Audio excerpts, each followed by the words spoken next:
Hey, what's going on, guys? DJS here, bringing you guys another one of those videos where I talk and talk and talk and rant and go off on tangents and can never stay focused and just complain a lot. And hopefully you guys will enjoy this, right? Now, I wanted to do this video, just give you guys some of my thoughts, I guess, on some of this this kind of crazy prices things that's going on right now with some of these kicks. And I don't know, just maybe some food for thought. So bear with me. If you guys don't want to watch this video, you should shut it off right now. Maybe click the thumbs up button and then shut it off. But no, just kidding. Anyway, so here's the thing. So the Elite LeBron 9s came out with the MVP pack this last weekend, and it was very limited, of course. Very limited, of course, right?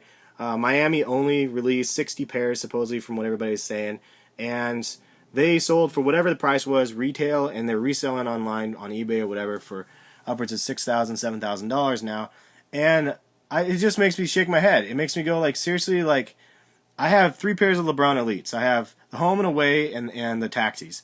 I don't have the South Beach because I'm not paying crazy price for them, and I really, really wanted these LeBron 9 playoffs, and like the ones that he like was wearing during the championships or whatever, like the red ones. I really, really wanted those when I saw him on like TV, him playing in them. I screen capped my TV and I took a picture from my Instagram, and I was like, I definitely want these kicks. And now that they released them, of course they released them after the fact. And they actually, if you could think about the production time between the championship and now, they're really pushing them out pretty quick. So it's like they were planning on having them have a playoff color, and then they changed the tongue to champion or whatever the heck the tongue says. But if you consider the amount of time, the turnaround time, it usually takes, like Jordan brand takes like a year to produce a shoe. They produce these extremely fast. And the fact that they produce these that fast, maybe that contributes to why they decided to do it so limited. Maybe not.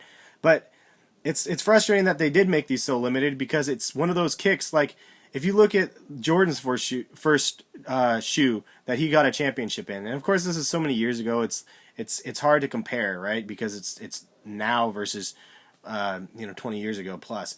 But Jordan's first shoe was a Jordan 6. Like, people have Jordan 6s. They have the colorways of whatever the ones that he first played in. Like, those, it was the whole market back then was Jordan wore a pair of shoes and he played in those shoes, and you could buy those shoes and you could wear those shoes and you could feel like you're like Mike, like be like Mike. That's what everybody always said.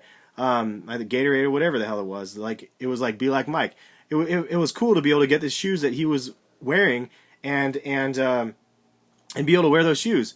Like, that was the coolest part. That helped build and mold Jordan brand into what it is today, because they've been able to take that nostalgic feeling and soak them, just pull the money out of my pockets with that feeling of I don't know, they've built their brand well. Nobody can deny that. But then you're looking at Nike's take on this now, and they're releasing these limited edition LeBrons that he played ball in, and not even that. I mean, it's not just Nike, it's LeBron and Jordan brand and everybody else. They're doing all these crazy player exclusive shoes. Now, to me, player exclusives are kind of like, why? Like, why are you having these player exclusives? To make that player feel exclusive, or for what? Because, I mean, I guess that's what it's for, because it's called a player exclusive. But if you consider, like, the results of that, like, you're hyping up a shoe. You can't hype up a shoe that somebody is wearing that nobody can buy. It's like, have you seen, I don't know if you guys ever saw that South Park episode where Cartman goes and buys a friggin' amusement park, and then he tells everybody, he literally makes a commercial, puts it on TV and says, hey, it's Cartman Land or whatever, and you can't come. Like, and then everybody's like, what? I can't come. And then everybody wants to go to the amusement park. It went from nobody wanting to go there to everybody wants to go there because they were told nobody is able to go. And I think that's kind of the same, like, mentality that sneakers are at. Like, if it's exclusive, like, it's everybody wants it all of a sudden. If it's a color like the Tokyos, for example, right there, you can absolutely hate yellow, but you want the Tokyos because they're limited. Like, so that to me is kind of stupid. Like, if you don't even like the color, but you like the shoe because it's limited and it's hyped up, then you got to reevaluate, like, not just yourself, but the game just needs to reevaluate itself. It's like, those Tokyos don't cost Nike or Jordan brand or anybody else any more money to produce, probably, than the next Jordan 5s.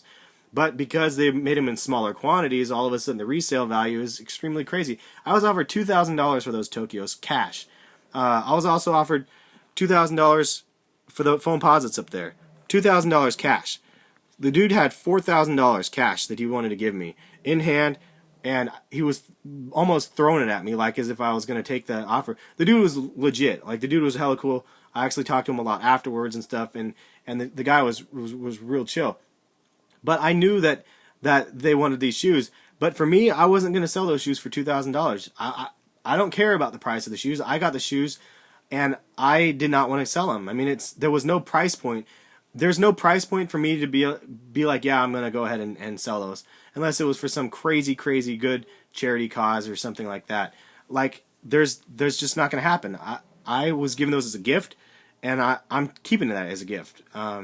There's morals to something like that. If you get hooked up with something from whoever it may be, and you decide to just sell them for crazy prices, I mean, that's on you, I guess. I mean, if that's what you want to do. But for me personally, that's not what I wanted to do. Now, if you're just waiting in line, I'm not mad at the people that are picking up the Elite 9-pack and flipping them for $6,000 online or whatever, because the reality is the people that are buying those shoes are the ones that are messing everything up, not the people selling them. The people selling them are just people like you and me that like sneakers probably, or maybe they don't even like sneakers. It doesn't even matter.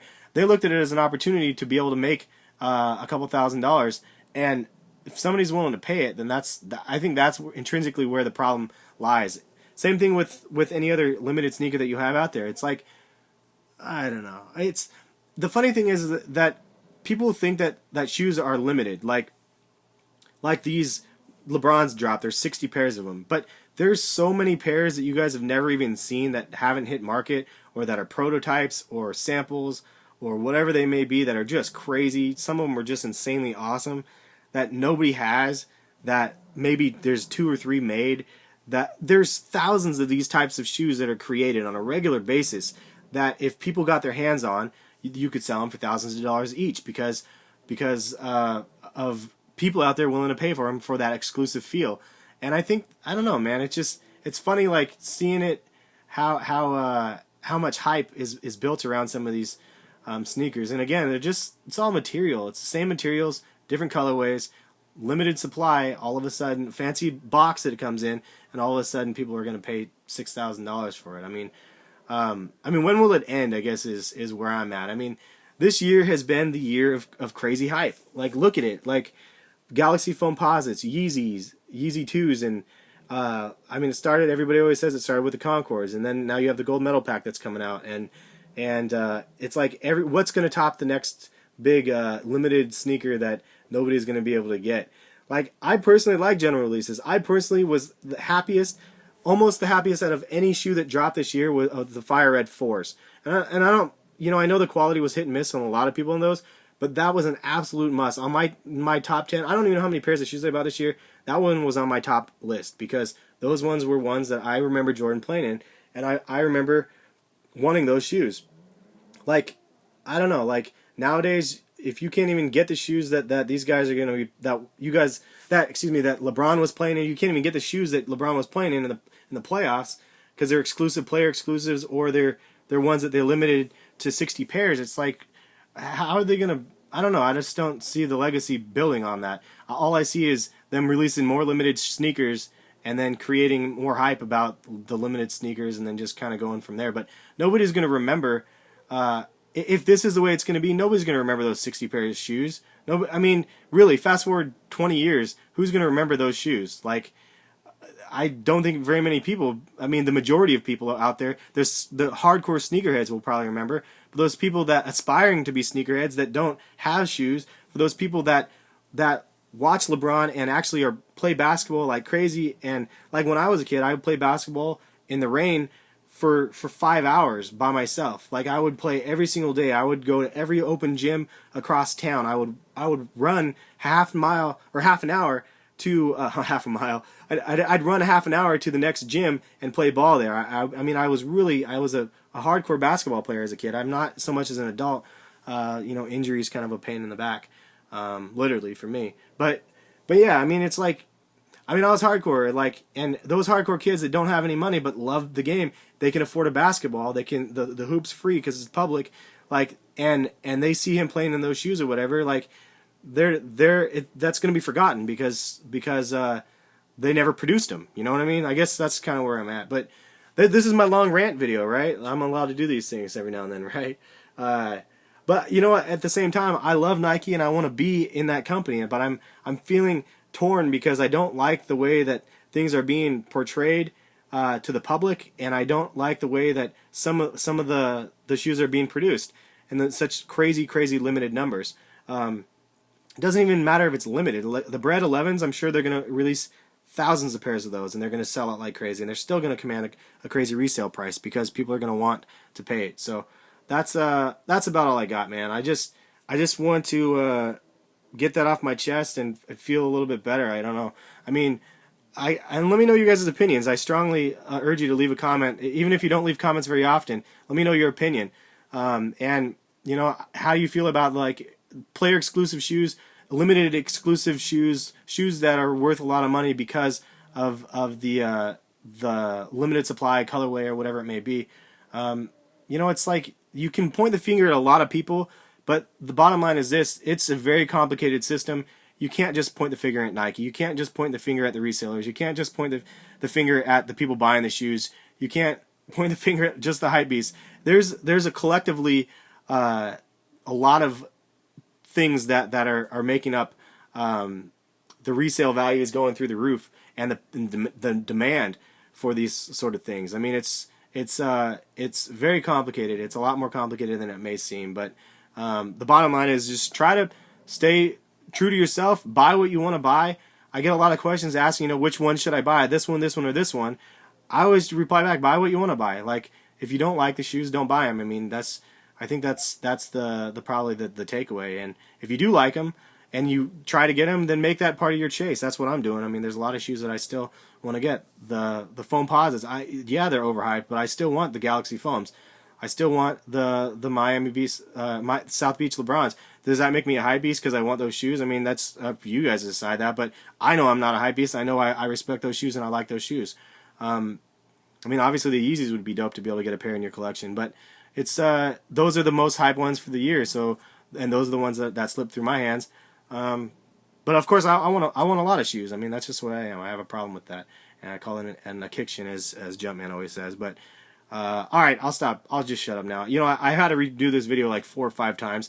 A lot of points that I made the first couple videos, I friggin' neglected to bring up the last video, the one that you guys are going to see. So it's frustrating, but hopefully I'll have an ability to you know, get all of my expressed concerns out there for you guys to listen to it at some point or another. But anyway, keep it lighthearted, have fun with it. That's what J-Star says, and have fun with it, man. Take it back to fun. If you get to that point where you have fun with sneakers, then you don't even have to worry about the crazy drops and the crazy releases and the limited sneakers that you missed out on.